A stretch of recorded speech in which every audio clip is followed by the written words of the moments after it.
Sorry sorry.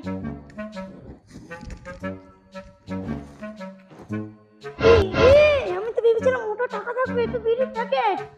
এই কি মামুনি, কিছু পেলে? ভিখারির বাচ্চা, মানিব্যাগ তো রেখেছিস খুব দামি, কি 1 টাকাও তো নেই, শুধু তো একটা বিড়ির প্যাকেট। কি করবো সোনা, এখন তো হাত সাফাইও করতে পারছি না ভালো করে। একটা মোবাইল পাবো ভেবেছিলাম, এই যে পেয়েছি। এই এটা তো আমার মোবাইল। হ্যাঁ আমি তো এখনই নিলাম। তুমি আমারটা ঝেড়েছো, আমি তোমারটা ঝেড়েছি। তুমিও কি আমার মতন এই ধান্দা করো নাকি? এটাই তো আমার ব্যবসা।